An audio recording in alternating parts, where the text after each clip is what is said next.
about the box braid tutorial I've done on my YouTube channel. You guys absolutely loved it, but you guys have a lot of questions, and I felt it would be more informative for me to kind of answer those questions doing it on a video versus me kind of keep replying to everyone.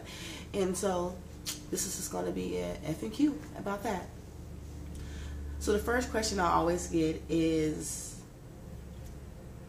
why do you dip the braids? All right, I dip the braids for more than one reason. Okay, so first and foremost, when you braid your box braids, whether it's skinny or thick, if you leave any of the ends undone, they're going to be kind of fluffy. It's going to have the same look as it did in the package.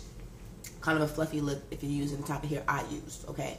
Even if you're using something else, anything other than human is going to have some frizz to it. It's going to be kind of fluffy, and the braids are kind of light, and because the hair is kind of fluffy. I dip them because, for one, it gives it a nice sleek look. It takes away the frizz, and it also gets the ends looking like human hair. It kind of sleeks them out, get them nice and straight, you know, and give it some shine. You can also put baby oil in your water. I used to do that back in the day, but now they have all type of sheens and sprays you can spray on your box braids to kind of give it that nice, you know, shine. So that is the reason why I dip it, to eliminate frizz, get a nice sleek look. Another question I get all the time is about the edges. Does it take out the edges? How does it affect it? Ooh, Lord, I have a horror story about this, but okay. So for me and my box braids, I kind of learned about my hair and what I should have done. It can take out your edges if you're not careful. When I did my edges, it did take out some of my edges. You probably think this guys ain't nothing, like my bobby pin, but it took it out right here, as you guys see. And mostly right here is where I had the issue, and yeah, that's where I had the issue.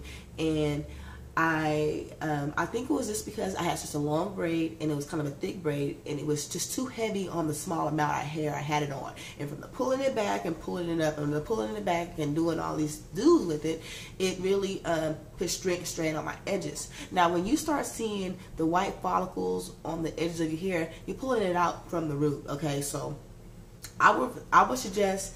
Now, that may not be the same with skinnier braids because, you know, the braid is so heavy, so long. I just would say, if anyone who knows how to braid and they're doing their own braids, often, you know, whenever you see them get old, kind of take them down and refresh them. You know, wash your edges and redo your edges often you know, I think that would be better to do. You have to be very careful with your edges with braids because they can get snatched out if you're doing a lot of tugging. Also, if you want to do a high bun, put your high bun in and then pull these down all around the edges, pull them down, loose, make them a lot looser, because you want to have some hair when you're done, when you take them out, because mine's just, it just was not good. And so I'm kind of in the process of trying to get my edges back, as far as from the braids, it kind of took a lot of my hair.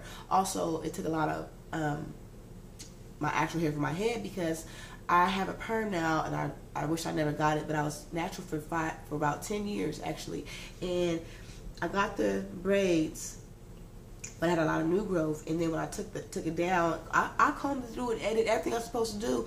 But when I washed it, that perm is locked up on the end. It just locked up, got into a knot together. And just from the detangling, it took out so much hair. People look at my hair like, you got a lot of hair, but I know my hair. My hair is thick hair, and so I'm just trying to get the thickness back from that. Also, I was told by a fabulous lady on here, I don't know her name, that could have been for me getting my breast reduction, because a lot of people tend to kind of go through this hair with their hair shedding and kind of getting thinner from the breast reduction. So I'm not sure where it came from, but I do know you can lose your edges. You need to be careful with that. No pulling, no tugging.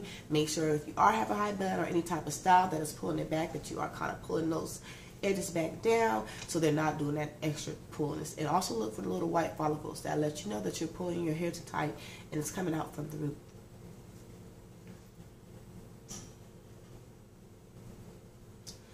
What kind of hair do I use? I have it in the info bar.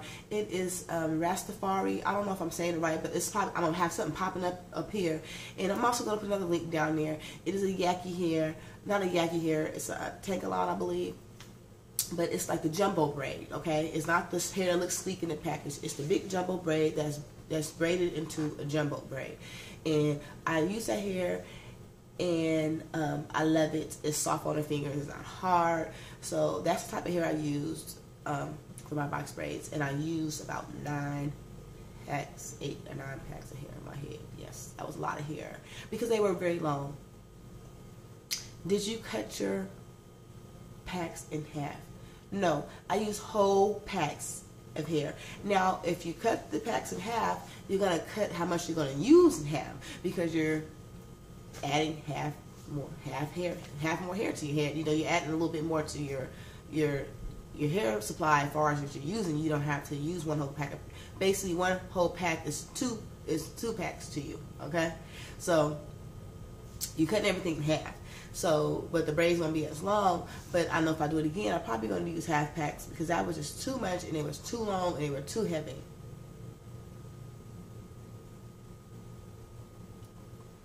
Does braids make your hair grow? It can if you're taking care of it. You need to wash it and condition it and make sure that your hair is not all flaky. And invest in a nice stimulating oil so you can put it on your scalp. Make sure you're conditioning it and washing it. And the number one key that I learned, don't keep it in too long. Don't go all those months because it's not good for your hair. You have to give your hair a break. I mean, I would suggest with braids, it depends on how small they are. Now, when you invested in human hair braids, you rock them. But when you got dookie braids, Solange nose inspired braids, or some, nice size box braids that aren't very small, you can take those down within like 2 months, 2.5 months. Don't let it go 3, 4, 5 months because it's just not good for your hair. It's going to do crazy shedding. It's going to just be under stress. So take it down and get it redone, especially if you're the one who's doing it. If you can braid your hair and you put the braids in, then go on and take it down and redo it. So I hope I covered everybody's questions. I think I did.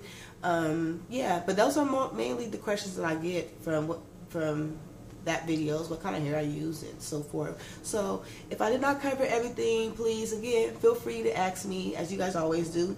Just leave the question in the comment section and I will get back to you as soon as I see it and when I can. So like I always say, stay blessed, stay beautiful, but always stay here.